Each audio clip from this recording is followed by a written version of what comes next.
Hola, ¿qué tal? Nosotras somos hijas de Clio, este espacio de divulgación histórica, y el día de hoy tenemos una invitada muy querida, muy especial, gran maestra, compañera, Rebeca Barquera. Bienvenida, Rebeca. Muchas gracias.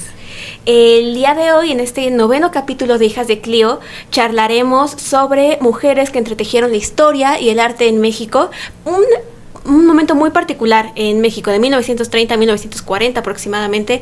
Vamos a charlar de qué estaba pasando, cómo se formaron redes de mujeres artistas. Y bueno, pues nada, bienvenida. Vamos a platicarles un poquito de quién es Rebeca. Ella es historiadora del arte, investigadora y docente. Es doctora en Historia del Arte por la Universidad Nacional Autónoma de México. Sus intereses se centran en el estudio de las utopías, borramientos y anonimatos en los modernismos. Desde una posición feminista, configura sus acercamientos a la teoría y a la crítica del arte, así como el entrecruce de las artes plásticas y la arquitectura moderna con la tecnología y los discursos científicos de las últimas décadas del siglo XIX y XX. Actualmente, Rebeca se desempeña como investigadora titular en el Centro Nacional de la Investigación, Documentación e Información de Artes Plásticas del INBA, y también es profesora de licenciatura de Historia de la Facultad de Filosofía y Letras de la UNAM. Y bueno, de nuevo, qué emoción que estés aquí. Muchas gracias por la invitación. Estoy muy contenta de estar con ustedes. Bienvenida. Y nos gustaría, como siempre, romper el hielo en Hijas de Clio con una lectura de un fragmento que nos quiera compartir para después elaborar y charlar más sobre él. Yo elegí traerles un poema que escribió Carmen Mondragón, conocida como Nahuelin, que se llama Cuando estoy cerca de mis amigas. Dice: completamente reflorecida de mi juventud, soy como una diosa poseída por la locura, que se ríe de las desgracias de la vida, que olvido y me río poseída por la locura, como una diosa colocada en la vida para embellecer a mis amigas, y se dice que yo tengo encerrados en mis ojos los misterios de países nuevos que tienen risas, placeres reflorecidos en mi juventud, que me convierten en una diosa poseída por la locura, que se ríe de las desgracias de la vida cerca de mis amigas. Ay, qué bonito ¡Qué poema. precioso! Y más porque creo que puede ser una buena introducción a hablar también de estas redes, ¿no? Entre mujeres. En ese caso de ese poema, hablar de redes de amistad, y en este caso hablar de redes entre artistas. Vamos a hablar de algunas de ellas y nos gustaría comenzar con quien nos digas quiénes fueron estas mujeres. El caso, por ejemplo, de artistas como Isabel Villaseñor, Angelina Berloff, Concha Michel, Aurora Reyes y Luz Jiménez, y también cómo es que existieron estas redes de mujeres entre estos años que bien mencionó Liz, de 1930 a 1940. Claro, me parece muy importante como hablar de estas mujeres, y así en grupo creo que las vuelve muchísimo más poderosas. Claro. Pensar en una Angelina Berloff que llega de Europa a México sin conocer mucho, y llega y se va a vivir con Graciela Amador, otra artista, escritora, folclorista, y ellas dos son conocidas en la historiografía del arte mexicano como Angelina como pareja de Diego Rivera mientras él estuvo en París, y Graciela Amador como la primera esposa de Siqueiros.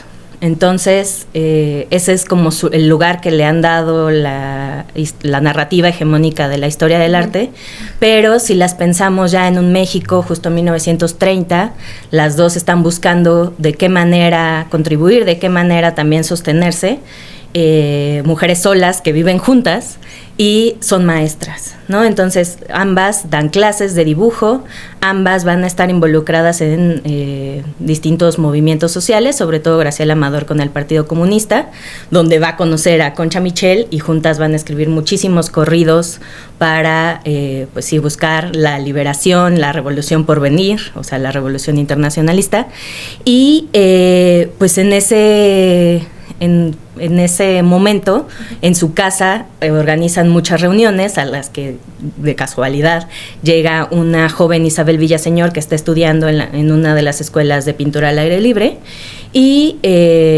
ahí va a conocer al que va a ser su marido, Gabriel Fernández Ledesma. O sea, es en ese circuito, en esa casa, en esas reuniones, en esa formación de amistades que se va configurando quizá un entorno alternativo al gran formato del muralismo, que es en lo que se ha centrado mucho de la historia del arte, sí. Entonces, o sea, me interesa como pensar en esas trayectorias compartidas, en esos encuentros que pueden darnos muchísimo más para pensar en esas décadas, ¿no? No solo centrarnos en una historia. Claro, y además, ahorita que mencionas, me gustó mucho eso que dijiste, que mencionándolas en grupo las hace ver mucho más fuertes, mucho más poderosas. Creo que igual permite ver también quiénes son ellas sin el lazo que las vincula con otros, ¿no? Como en el caso de Rivera o de Siqueiros. Entonces creo que eso también es muy importante de enfatizar, ¿no? Creo que agencia. Sí, ¿no? Creo que la Secretaría de Educación Pública, por ejemplo, o sea, en los años 20, 30, 40, no se sostiene como institución sin la labor de las maestras y sin la labor de estas artistas, que si bien no están recibiendo las grandes comisiones estatales, están produciendo, están generando un imaginario, están enseñando cómo dibujar, están enseñando cómo acercarse a las artes desde la educación elemental y la educación secundaria, que se inventa más o menos en 1926, y, o sea, es ese el dominio que tienen o el control que tienen, ¿no? Claro. Y bueno, un poco haciendo alusión a cómo se titula este capítulo, de musas a maestras, haciendo alusión a ese papel que tienen, por ejemplo, en el caso de Luz Jiménez como modelo, ¿cómo es esa, o cómo podemos hablar de esa agencia de los cuerpos, ¿no? Y las miradas en ese acto de ser modelo, ¿no? De cómo al estar posando hay un cierto rol activo, y en donde pues se está mirando otro, pero al mismo tiempo como una se puede mirar, ¿no? También. Ese tema también me encanta. Justo Nahui tiene otro poema que se llama Poso para los artistas, que solo voy a leer un cachito. Yo poso para los artistas que hacen cuadros siempre nuevos. Cuando poso, todas las veces yo soy otra cosa, ¿no? Entonces es alguien que está súper consciente de que cómo pone su cuerpo va a depender de cómo se va a generar la obra, de que la gestualidad, de su, o sea, sí, el control, pues toda la agencia que tiene corporalmente el modelo, va a ser importante para el resultado final, ¿no? En el caso de Nahui se convierte en esta alegoría de la sexualidad y el erotismo.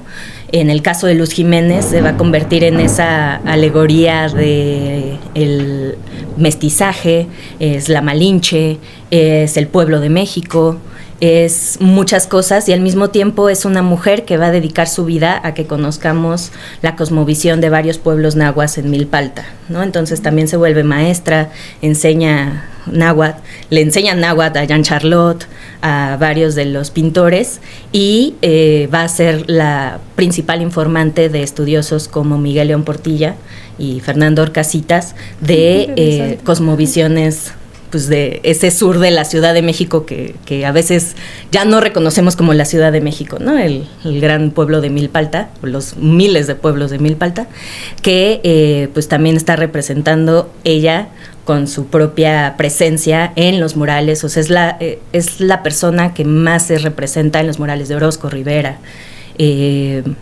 Justo Leal, Fernández Ledesma, está presente en muchísimos, ¿no? Les gusta la figura, les gusta su tono de piel, les gusta lo que ellos tratan de darle un significado, pero hoy de lo que se trata es ver, como dice Nahui, que son ellas las que están posando, son ellas las que están prestando su cuerpo, es como le están decidiendo con quién, exacto, en qué espacio y a quién y cómo, y a ver si me gusta, también, ¿no? O sea, y hay fotografías interesantes de ella como madre de Conchita, cómo se muestra también, o sea, cierta amistad con los pintores, eso también me gusta mucho.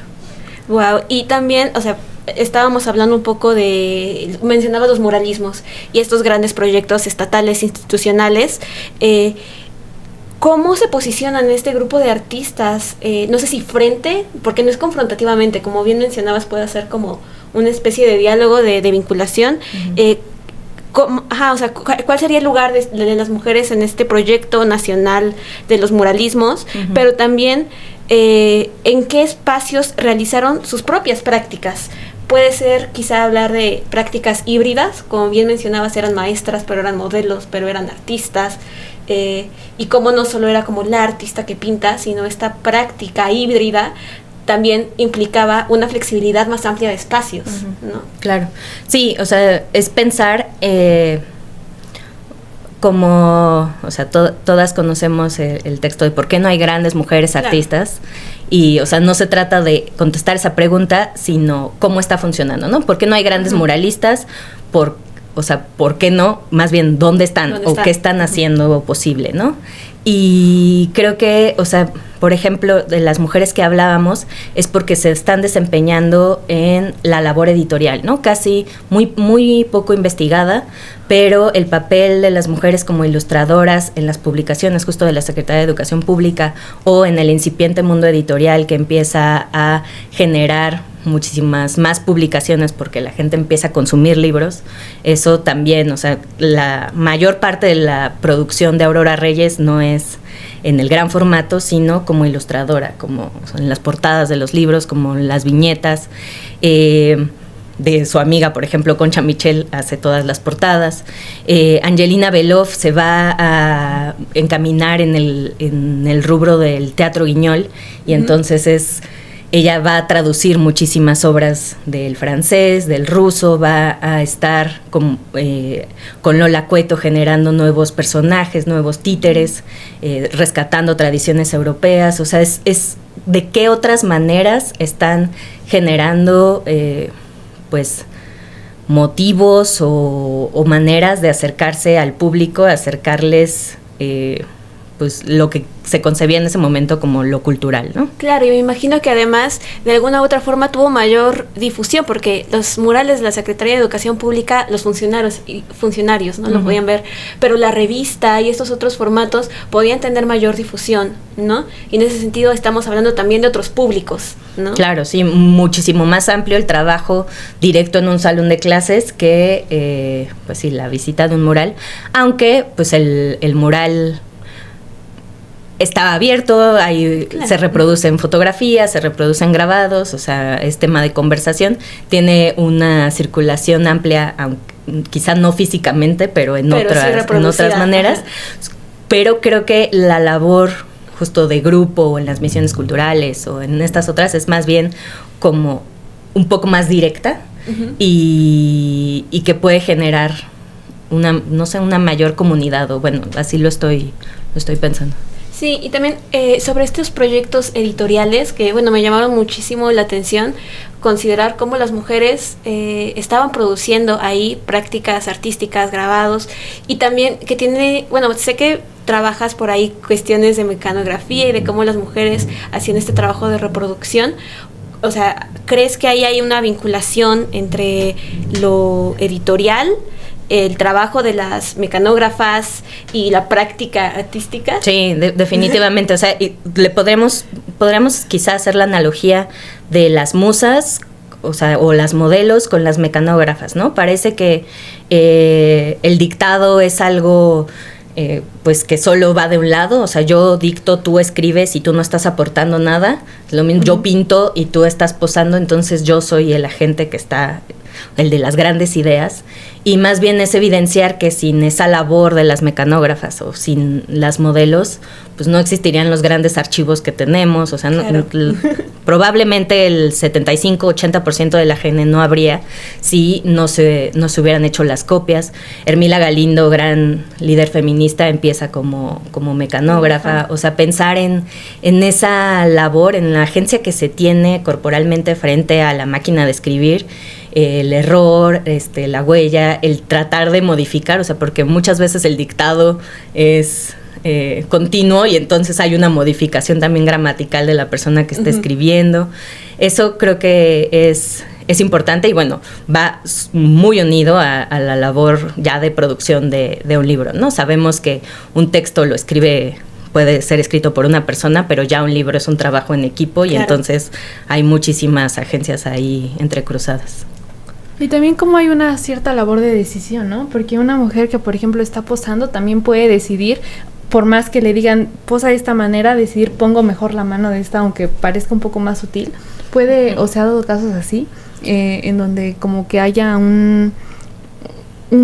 pues sí, una cierta decisión, una cierta autonomía al momento de posar o en este acto de moda. Creo que se puede ver quizá mucho más fácil en la fotografía que quizás más rápida, y entonces es, o sea, en algunas de las series de Nagui es, a ver, diviértate, y entonces ya el fotógrafo, o sea, mientras ella se mueve, baila y posa, se le toman las fotografías, ¿no? También hay mucho de la construcción. Por ejemplo, Lupe Marín fue muy fotografiada y muy representada también, pero les gustaba por los ojos verdes porque era alta, y al mismo tiempo la construyen en la literatura como la mujer animal, la mujer animalesca, la mujer agresiva, la mujer que grita, la mujer que no se va, o sea, que no la van a hacer chica, ¿no? Entonces muy la femme fatal, como agarrándose un poco de un poco, y más como altanera, más pues sí, como altanera, su vida preciosa y orgullosa. Un poco sí, o sea, y es una de las construcciones, ¿no? La sexualizada es Nagui, la altanera va a ser Lupe Marín, y van construyendo también sus propios, pues sí, como arquetipos que ellas van a romper, ¿no? Por eso Nagui escribe los poemas, por eso también Lupe Marín va a escribir 2 novelas, para mostrar un poco su vida y que no vayan a ser los contemporáneos, los poetas contemporáneos, que la describan a ella y ella no pueda contar qué es lo que también está viviendo, ¿no? O sea, es interesante verlo, pues sí, el diálogo que hay en el mundo de la representación de esta manera de construir a las mujeres.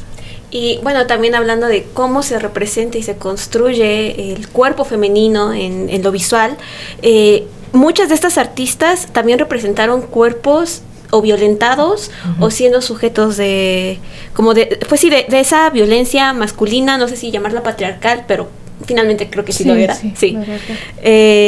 Considera, unos ejemplos que consideramos es el famoso Unos cuantos piquetitos, ¿no? De Frida Kahlo, pero también de las artistas que mencionábamos, Isabel Villaseñor, que hacía grabado, o el mural de Aurora Reyes, la maestra rural. Son representaciones fuertes, ¿no? O sea, creo que sí nos pueden atravesar, y en ese sentido, ¿consideras que son miradas compartidas frente a la violencia o no? Creo que es súper interesante, justo que en los años 30 están Unos cuantos piquetitos, o sea, estos ejemplos que mencionas están muy presentes y están siendo producidos por ellas, ¿no? Y entonces creo que sí es una visión compartida y un posicionamiento, ¿no? Me gusta el ejemplo, y es algo de lo que he escrito, del corrido de la güera Chabela, ¿no? Es un corrido sumamente patriarcal, como muchos de los corridos de la época y hoy, hasta hoy, en el que castigan a una mujer porque decide no recibir el coqueteo, o va a bailar con alguien más que no es el poderoso, o dice que no se quiere casar. En este caso, la güera Chabela le dice a Jesús Cadenas que no quiere, es su cumpleaños y que no quiere estar con él, que prefiere estar bailando con sus amigas, con sus amigos y estar en la fiesta, ¿no? Jesús Cadenas se enoja y decide asesinarla. Entonces, ese corrido lo rescata Graciela Amador y lo va a poner en un libro de Mexican Folkways. Luego, Isabel Villaseñor va a hacer un grabado en el que, en lugar de representar el asesinato de la güera Chabela, lo que hace es poner el momento después del asesinato, ¿no? Rodeada de su familia, o sea, en un momento ya de llorar, ¿no? Como no es algo normal que suceda esto, sino que la familia, o sea, está ahí presente en ese crimen sucedido.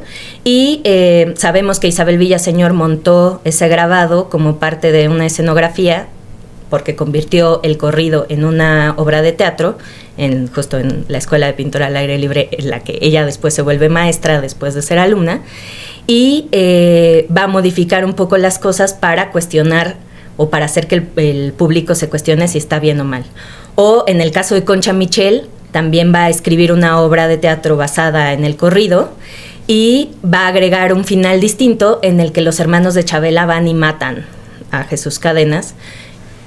Puede ser muy criticado este asunto de ejercer la justicia por mano propia, pero es otra manera de 1931 decir que eso no está bien y entonces hay que hacer algo para solucionarlo, claro, ¿no? O sea, como que no es normal que alguien decida matar a su novia nada más porque baila, ¿no? Claro. Y entonces, o sea, vemos como que hay distintos acercamientos desde distintas prácticas que pues están denunciando esta violencia, como dices, en este caso un feminicidio. Y ahorita que estás mencionando todas estas imágenes fuertes, y como bien dijo Liz, esta de unos cuantos piquetitos y estos grabados de Isabel Villaseñor, que sí, pues no sé si nos podrías hablar qué es lo que describen, que en el caso, por ejemplo, de los grabados, y dónde circulaban o se exhibieron estas imágenes, porque sí no están hablando o denunciando cualquier cosa, ¿no? Estamos hablando de un crimen por algo que no debe de ser. Sí, justo, como... Y volvemos quizá a lo que estábamos hablando un poco antes.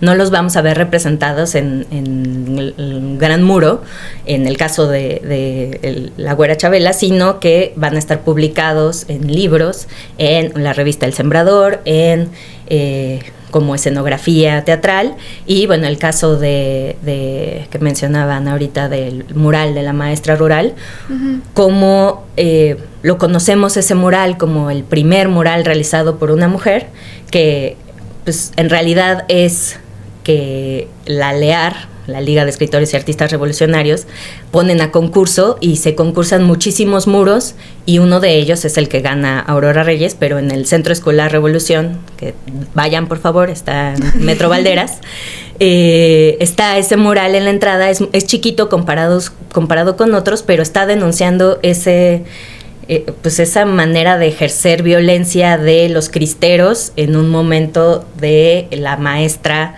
que se va a pues algún otro espacio no de la capital del país a enseñar, ¿no? Y entonces, o sea, es otro modo, como hablábamos también, de circulación. Es el mural en la entrada de una primaria a El Sembrador, que es una revista para maestros, para pues sí, maestros rurales, o el libro de Concha Michel, o una canción, o que bueno, Concha Michel, además de, les decía, le agrega un final, no solo a la obra de teatro, sino al corrido, ¿no? Le agrega una estrofa más. Entonces, muchas veces se dice que ella inventa el corrido, pero bueno, no es así, más bien inventa una versión del corrido. Sabemos que los corridos son de tradición muy larga, y hay uno que les gusta también, de Elena la Traicionera, que viene desde la intervención francesa, que es otra vez un caso de feminicidio, pero pues sí, o sea, van a circular por otros circuitos y no se van a hacer igual de fuertes las imágenes, me parece. Claro, y que además nos llegan al presente, ¿no? Y creo que hoy más que nunca es relevante cómo estamos leyendo desde el presente estas imágenes, y cómo desde los 20 ya había una mirada crítica al respecto. Sí, un carácter político, ¿no? De denuncia. Muchísimo. Sí. Y bueno, también teníamos otra pregunta. Ya mencionabas que estas artistas estaban, o sea, escribieron corridos, bueno, terminaron corridos, estaban haciendo teatro, eran maestras, como que su labor estaba, no fragmentado, pero se estaba nutriendo en muchos espacios. Entonces, ¿cómo podemos hablar de una producción de conocimiento artístico, pero siempre en vinculación también con su labor como maestras? Creo que eso es lo más difícil, o sea, como desde la labor del historiador, como no tenemos un archivo de la Secretaría de Educación Pública organizado, público y que podamos consultar, esa parte ha quedado un poco de lado, ¿no? Conocemos algunas de las clases que dieron Rufino Tamayo y bueno, en realidad Tamayo era el jefe de ellas cuando estaban en la SEP, pero, o sea, creo que por ahí falta accesibilidad a la información para que eso pueda volver al discurso, ¿no? También en una historia del arte que se centra sobre todo en el objeto, quedan de lado muchas veces las relaciones, ¿no? Creo que lo que yo propondría es que hay que buscar como que se evidencien las dos cosas, ¿no? Y creo que de los casos que hemos hablado dan pie a eso, ¿no? Claro. No se trata solo de que somos amigas, sino somos amigas y estamos preocupadas por los temas, y entonces a partir de esas obras se trata de evidenciar, además eran amigas y por eso están hablando, ¿no? Y por eso están preocupadas por temas parecidos, ¿no? Porque se comparten, porque están viviendo juntas, porque lo que sea, ¿no? Y entonces, o sea, es una colaboración artística que también se debe de evidenciar. Y ahora, si lo llevamos a esa colaboración que también sucede en el salón de clases, o sea, no solo con una persona, sino el contacto diario, pues no sé, o sea, lo que mencionaba, la propia Isabel Villaseñor, después de formarse en la escuela de pintura, va a ser maestra de esa escuela de pintura, ¿no? Y entonces, o sea, va a continuar hasta que ese proyecto termine, pero pues creo que es interesante ir pensando e identificando esos otros agentes, esos otros artistas con los cuales están formando un diálogo, ¿no? Y que no han pasado a la gran historia. Qué interesante. Y bueno, antes de pasar al cierre y retomar la frase con Liz, una última pregunta podría ser, pues sí, desde tu experiencia como maestra, ¿cómo podemos hablar de una producción de conocimiento artístico con todo eso que nos mencionas? Y más porque muchas de ellas también fueron maestras. Sí, no, a mí es un tema que me apasiona y la verdad no pierdo oportunidad para en el salón de clases hablar de ello. Creo que es importante pues evidenciar esas distintas transgresiones o esas violencias también, o esas resistencias en los temas que se aborden, en la manera que se aborden. Justo en un examen profesional la semana pasada le preguntaba a una chica cuál fue su experiencia como historiadora en el museo, ¿no? Y entonces, o sea, pero como historiadora. Se trata saludos. Sí, saludos.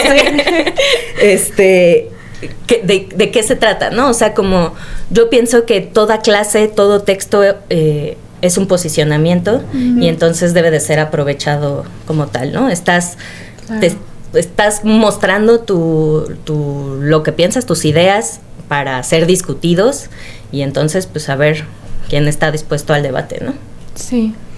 Y bueno, justo para ir cerrando, nos gustaría recuperar este precioso poema de Nahui con el que partimos, y que ella menciona la agencia de los cuerpos, cómo ella decidía qué, cómo, cuándo y dónde posar, ¿no?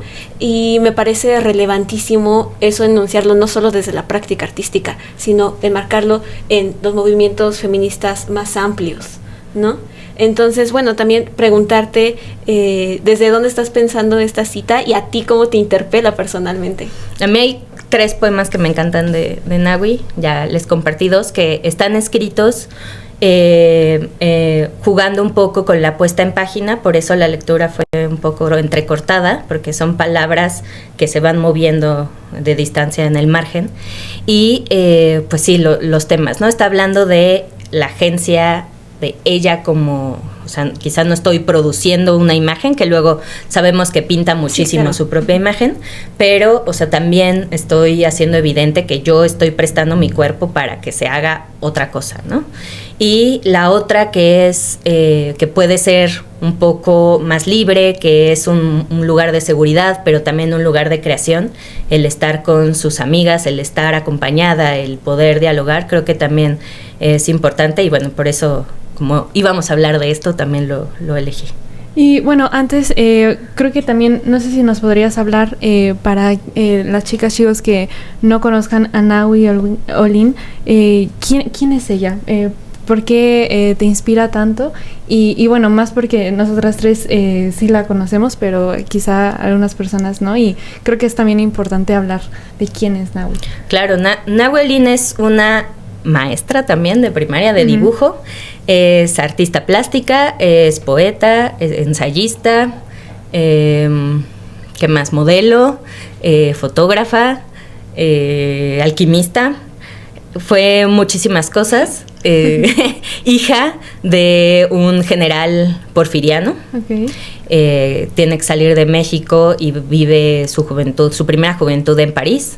Luego, y por eso varias también de las palabras que utiliza están un poco asociadas al francés. Le encanta la ciencia, es lectora de Flammarion y entonces habla de los viajes. En su biblioteca tenía muy leído el libro de Urania de Flammarion, como esta posibilidad de viajar en el espacio. ¡Ay, qué belleza! Le encanta la cuarta dimensión, escribió varios libros, Óptica cerebral, Energía cósmica, como ven, me gusta mucho. Y creo que como culturalmente solo se le construye como una mujer libre porque posó desnuda pues muy pronto, en los años 20, pero o sea, se le restringe a ese momento y a cuando ya está muy viejita y deambula de manera solitaria por la Alameda, ¿no? Se le ha explotado en esos dos momentos, como si una vida solo fuera 2 años, ¿no? El inicio y el final.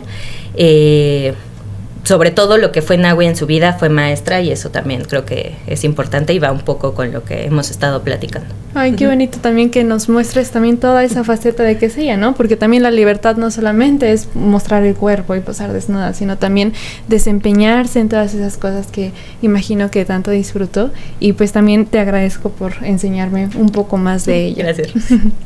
Y bueno, nada más que agradecerte por esta rica conversación, y que sin duda también nos deja reflexionando mucho, nos deja pensando como historiadoras en qué historias quedan por contar, y también en las prácticas de estas artistas que justo crearon en conjunto, y eso me parece como de las partes más valiosas de historiarlas, considerando todo su contexto de ellas, sus condiciones de posibilidad, y cómo al final, como decía la cita, en esa amistad encontraron formas de hacer historia y política también. Sí, de sentirse libres, qué bonito.